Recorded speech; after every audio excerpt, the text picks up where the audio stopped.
Hello बच्चों, R K study point में फिर से एक बार स्वागत है। हम लोग क्लास 10th का एक न्यू चैप्टर स्टार्ट कर रहे हैं जिसका नाम है विद्युत धारा का चुंबकीय प्रभाव।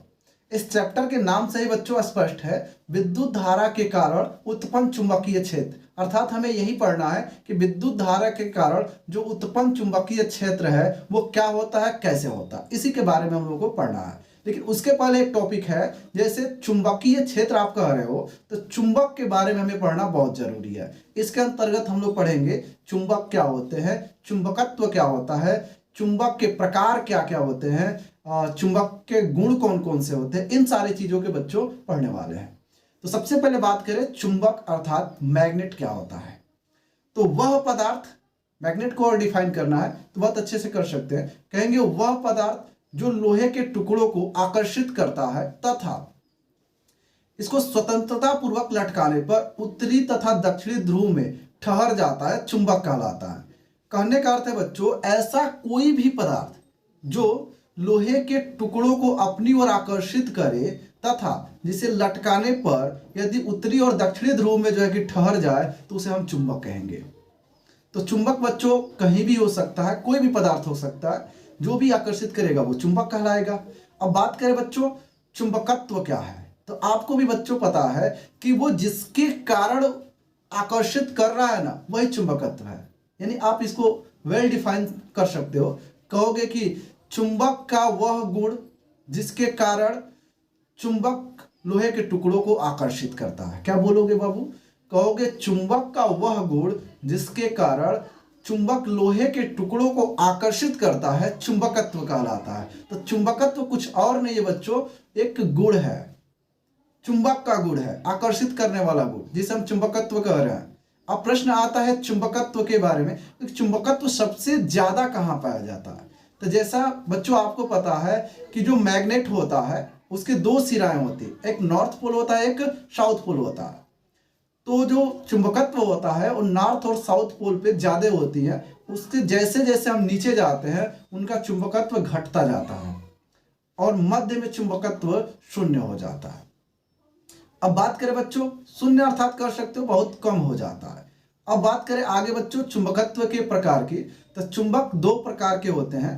पहला होता है प्राकृतिक चुंबक और दूसरा होता है कृत्रिम चुंबक। बात करें प्राकृतिक चुंबक की तो अर्थात नेचुरल मैग्नेट की, तो प्राकृतिक चुंबक वे चुंबक होते हैं जो प्रकृति में स्वतंत्र रूप से पाए जाते हैं। यानी ऐसे बोल सकते हो बाबू कि प्रकृति में पाए जाने वाले चुंबक को हम प्राकृतिक चुंबक कहते हैं। और ये जो चुंबक होता है ना, बहुत ही कमजोर होता है और आकार विहीन होता है। ये चुंबक बहुत कमजोर और आकार विहीन होता है। जैसे आपको एक कृत्रिम प्राकृतिक चुंबक का नाम बताते हैं, जैसे फेरस ऑक्साइड है।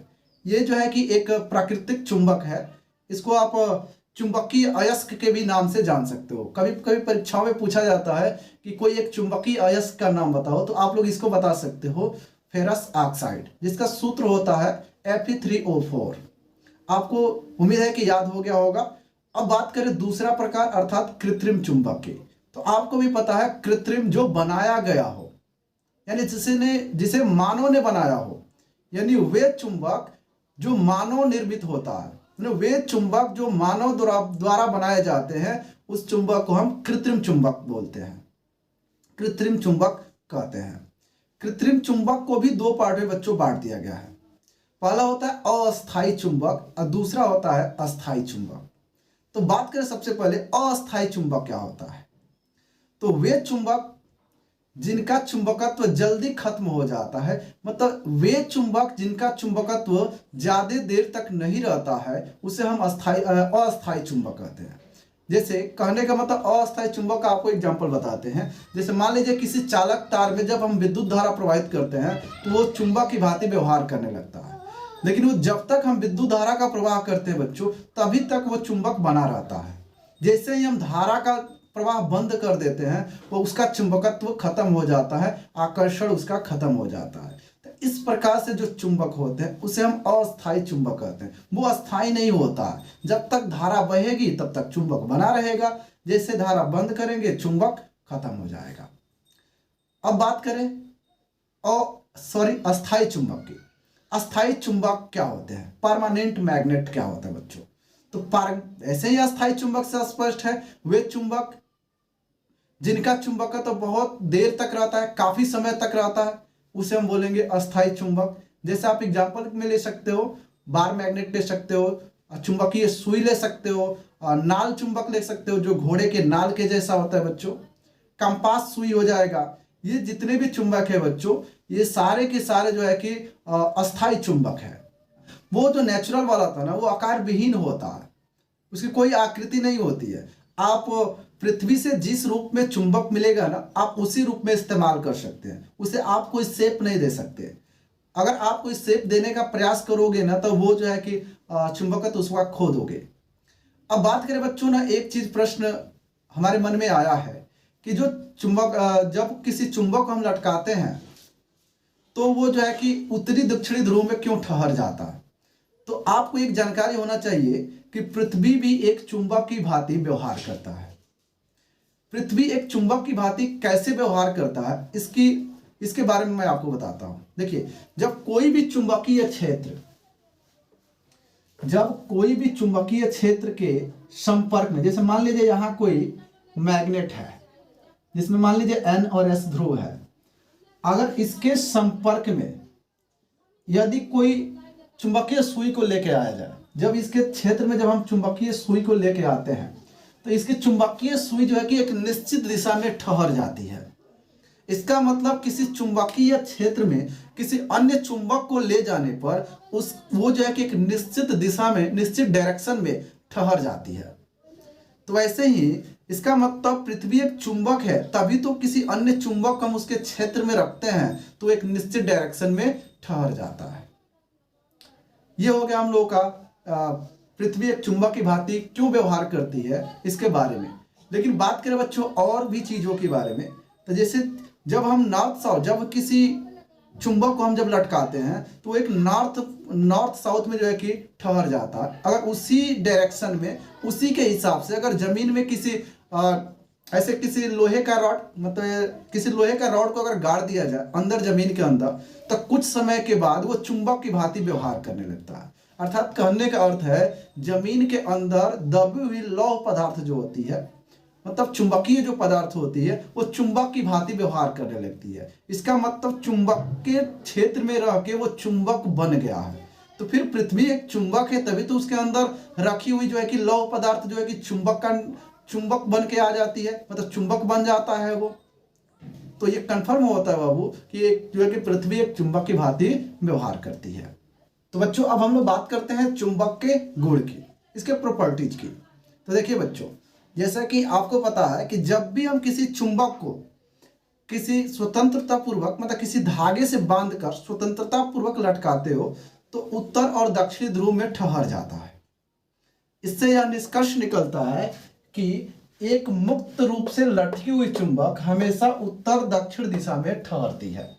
और दूसरे गुण की बात करें तो आपको पता है बच्चों, जब किसी चुंबक को हम किसी चुंबकीय पदार्थ के बारे में अभी पीछे बताया गया कि जब ऐसा पदार्थ जिसको चुंबक आकर्षित करता है उसे चुंबकीय पदार्थ कहते हैं, ऐसा पदार्थ जिसको चुंबक आकर्षित नहीं करता है उसे हम अचुंबकीय पदार्थ कहते हैं। अर्थात चुंबक को जब हम किसी चुंबकीय पदार्थ के पास ले जाते हैं तो वो आकर्षित कर लेता है, और अचुंबकीय पदार्थ के पास ले जाते हैं तो आकर्षित नहीं करता है। तो इससे यह निष्कर्ष निकलता है कि चुंबक चुंबकीय पदार्थों को अपनी ओर आकर्षित करता है, जबकि अचुंबकीय पदार्थों को आकर्षित नहीं करता है।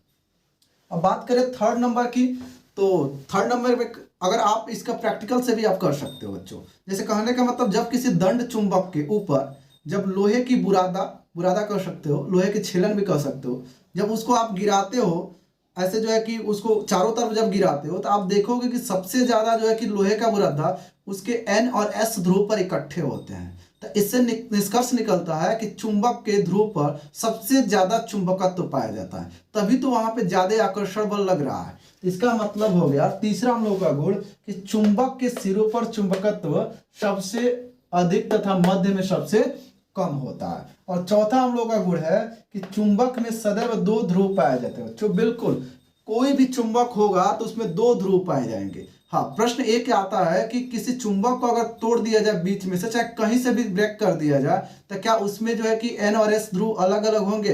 तो बच्चों बिल्कुल उसमें भी दो ध्रुव ही होंगे। मतलब ऐसा कोई भी चुंबक नहीं होगा जिसमें दो ध्रुव न हो। जैसे मान लीजिए कोई एक चुंबक है इस तरीके से NS ध्रुव वाला, और इसको अगर बीच में से ब्रेक कर दिया जाए, ऐसे ब्रेक कर दिया जाए, तो जो ये नया दो चुंबक जो बनेगा इसमें भी N और S ध्रुव आ जाएंगे।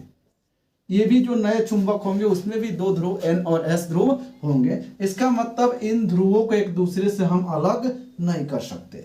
तो इस प्रकार से हम चार जो है कि महत्वपूर्ण गुण देखे किसके बारे में? तो चुंबक के। क्या देखे? पहला हम, यदि किसी चुंबक को स्वतंत्रता पूर्वक लटकाया जाए तो उत्तर दक्षिणी दिशा में ठहरता, ये पहला गुण हो गया। और हम लोग का दूसरा जो गुण था वो था यहाँ पे वाला चुंबकीय। चुंबक जो है कि चुंबकीय पदार्थों को अपनी ओर आकर्षित करता है तथा अचुंबकीय पदार्थों को आकर्षित नहीं करता है। और तीसरा गुण हम लोग देखें कि चुंबक का चुंबकत्व उनके ध्रुव पर अधिकतम होता है तथा मध्य में सबसे कम पाया जाता है। उसके बाद से चौथा हम लोग पढ़े कि चुंबक का जो है कि चुंबक में जो है कि दो ध्रुव होते हैं और हमेशा होते हैं। चाहे चुंबक को ब्रेक कर दे तब भी उसमें जो चुंबक, दो अलग अलग चुंबक बनेगा उसमें भी जो है कि दो चुंबक पाए जाएंगे। तो हम लोग का ये लास्ट वाला जो है कि चौथा गुण भी समाप्त हो गया। अब बात करें इसके अगले टॉपिक की बाबू, तो उसमें हम लोग चुंबक के जो ध्रुव है, चुंबक के ध्रुव कितने प्रकार के होते हैं, चुंबकीय बल क्या होता है, चुंबकीय बल रेखाएं क्या होती है, चुंबकीय क्षेत्र क्या होता है, चुंबकीय क्षेत्र की तीव्रता क्या होती है, इन सारी चीजों के बारे में हम अगले लेक्चर में डिस्कशन करेंगे। तो आज के लिए बस इतना ही। Thank you.